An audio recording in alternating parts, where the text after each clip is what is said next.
Hello YouTube, how y'all doing today? Today we're taking a look at some Bear Creek Arsenal uppers, but most specifically their 300 blackout 7.5 inch upper. It's a complete upper.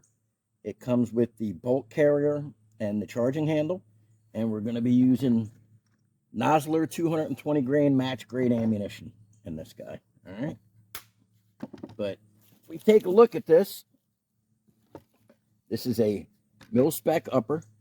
It's got the triangle or the square boundary marking. This is a high quality upper from a high quality company. I believe that's brass and aluminum machine. I'll put it on the screen if it's not. You see we got a mil-spec dust cover. Comes with the forward assist shell deflector, so it'll be friendly for left-handers. This will work with any mil-spec lower or any typical lower, you know. But this is basically a complete mil-spec upper assembly. It's got a complete Picatinny rail, and this is Bear Creek Arsenal's newest style of handguard. And these have a full-length rail on them and triple bolt attachments.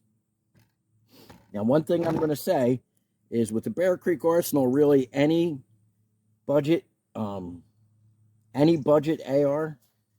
what you're going to do once you get it in is I highly recommend that you put it on a vise with a vise block, pull the handguard off, check the barrel nut torque, make sure that you got your gas block rock setted so that you're not going to have any problems with it coming loose. And then when you put the handguard back on there, set that up with Loctite so you have no problems there. We'll pull this apart real quick. You can see we come with a mil-spec charging handle, and our bolt is properly staked right from the factory. And this is a mil-spec M16 style bolt. The whole upper is a melanite finish, and I'm a big fan of melanite QPQ. And I think this is a very good modern finish. It's actually, in my opinion, is better than a chrome line bore with a phosphate barrel. I prefer melanite QPQ. Okay, but you know, your mileage may vary on that. But this has a really good modern finish. It's got the mil-spec style anodizing, full-length top rail, good 3-bolt handguard, M-lock from the factory. This is a really good setup, right as it comes. Now, this is a Black River tactical linear compensator on here. This is designed to direct your blast forward and downrange. And we got a CV Life S0. We got a CV Life SX01 red dot. This is a big 28mm competition window on here. I've done a full review on this in the past. You want to check that out? I'll put links and all that on the end screen, etc., so forth. And what links YouTube does allow, I'll put in the description. We have a Trustfire GM21 500 lumen super compact weapon light on here. Okay, at 12 o'clock position, so it's fully ambidextrous with a C-clamp type grip. Okay, so very basic setup with the light and the red dot, but a very effective setup. And this is a super compact package, as you can see. And we're going to put this thing through its paces, put some rounds down range, and see how she shoots.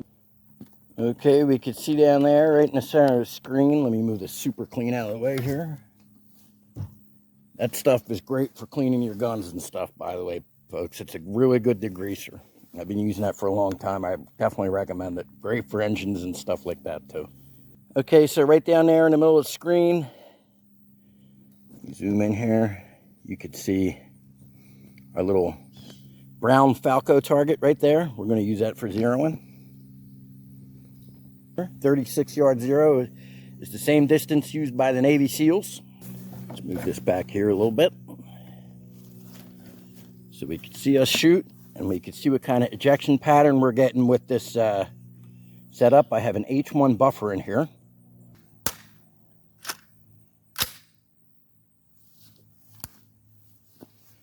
Okay, we got a round of our Nosler chambered here. Let's see how we do. Put some rounds down range here.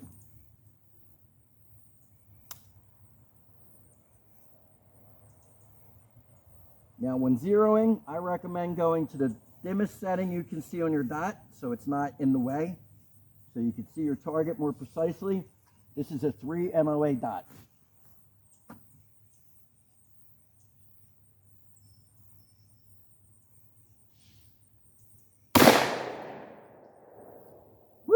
you can see how much debris got kicked up off of the table there with this linear compensator. And I could see the bullet impact, and we are several inches low, probably 4 inches low, so we're going to adjust up right now without even taking another shot. Clicks, we'll see where that puts us. And we are fully back in battery.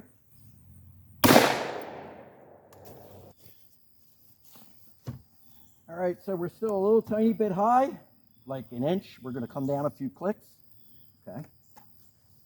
See where we're at now. This time we're going to aim for the lower left corner.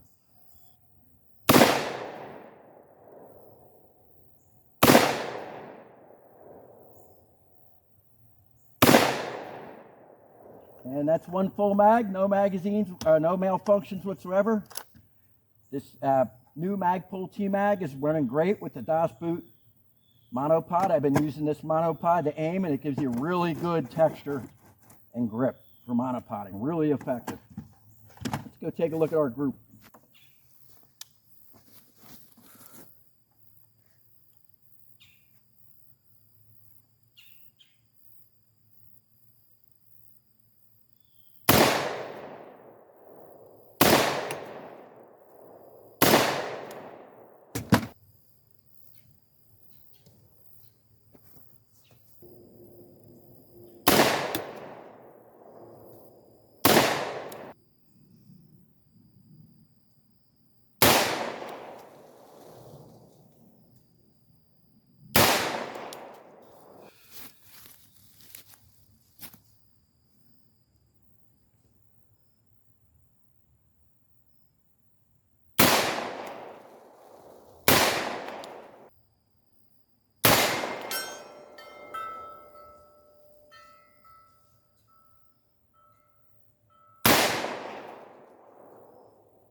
Here's our last two shots, pretty much right on target. Okay, and here we are at 100 yards. You can see my 1/2 size mini IDPA silhouette very clearly. We're going to take a couple shots from this range, kneeling. Now you can see that target is very difficult to see.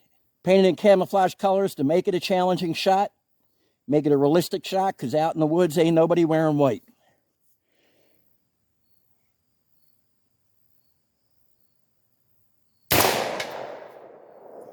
And you could see the splash in the water kicked up from the fragments of the bullet coming off the target. Okay, now I move back. I'm back over 100 yards now, kneeling. And you heard that round just hit.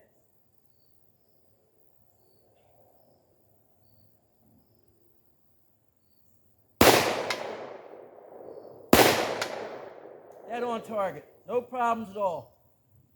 For a 7.5 inch gun, well guys, that was 7.5 inch BCA at 100 yards, half size mini silhouette, no problem at all. You heard 3 quick hits, you saw the splashes coming off the target, you heard the impacts. For a 7.5 inch gun, that's with a regular 3 MOA red dot, that's really good. So no complaints at all. We ended up putting about 46 rounds through it for the test. Worked perfectly. Now I'm going to shoot this some more in the coming weeks and months, and if I have any problems with it, I'll do a follow-up video. If you don't see a follow-up video, it means I had no problems with it at all. All right, so as you saw, this thing shot extremely well. Now, we've also got reviews coming for this 9mm upper.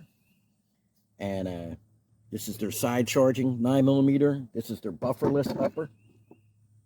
So you eliminate the entire buffer tube with this when you're using it. Makes your AR much more compact and shorter overall length using this. And it comes with everything you need for that setup. And then over here, I have a 16-inch factory Cerakote upper that I've been testing for several months now, that I use as a test mule for a lot of different equipment. You know, we got this Zalissi red dot on here. We have a Brynite XP22 Scorpion, and we have this AIM-7 blast can on here that has an integrated flash hider. So this is a very cool item that I've been testing. I'll do more video on that later. But we've got reviews up for the flashlight, and we're still doing a review on the red dot, so this will all be coming soon. But this is another really, really good option. This gun shoots really well. But yeah, at this stage, I've done reviews on about 10 different Bear Creek Arsenal uppers and a couple different calibers, all kind of different lengths, some 416 stainless, some melanite, gas length, pistol length, carbine length, mid-length gas systems, and I have never had a single malfunction with any of them. They've all run really, really well for me, so I cannot complain at all. And for the price that these guys are, as long as you're willing to do your own quality control work, these are a phenomenal value. And they're made in America, you know? So, hey, can't complain with that. Thanks for watching, folks. I hope you all have a wonderful day. Free My Me out.